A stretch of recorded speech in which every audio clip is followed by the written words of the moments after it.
Dyma Porth Dinllaen ar arfordir Llŷn.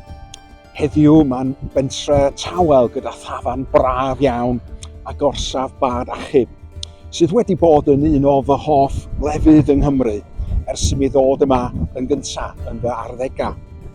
Petasech chi wedi dod yma 250 o flynyddoedd yn ôl, fysech chi wedi dod o hyd i borthladd pysgota a masnachu prysur, oedd hyd yn oed hefo diwydiant adeiladu llongau. Mae'r lle wedi bod yn bwysig ers amser maith. Roedd Bryn Gaer helaeth o'r oes haearn ar y pentref. Mae'r enw Porth Dinllaen yn ddiddorol tu hwnt. Yn dilyn cwymp ymerodraeth Rhufain, ymsefydlodd y Gwyddalod mewn rhai o ardaloedd o orllewin Prydain, gan gynnwys pentref Llŷn. Mae'r enw Llŷn yn dod o'r enw Gwyddaleg Laen, sy'n golygu talaith Leinster yn ne-ddwyrain Iwerddon.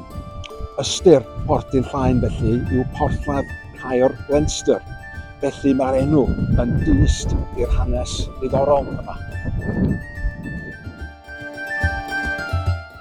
Ychydig dros 200 o flynyddoedd yn ôl, roedd hi'n ymddangos bod Porth Dinllaen yn mynd i gael ei drawsnewid. Roedd disgwyl y bydda'r pentra yn cael ei ddewis fel prif borthladd i gysylltu â dilyn yn Iwerddon.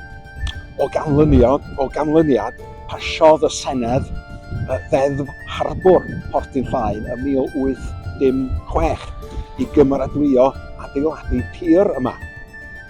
Yn y pen draw, gafodd Gaergybi i ddewis wrth gwrs, ac roedd Porth Dinllaen yn mynd i aros fel pentre hardd fel mae o heddiw. Ond os ydych chi'n chwilio am dafarn hyfryd a thaith gered ar hyd yr arfordir, mi ddylech chi ddod i Porth Dinllaen.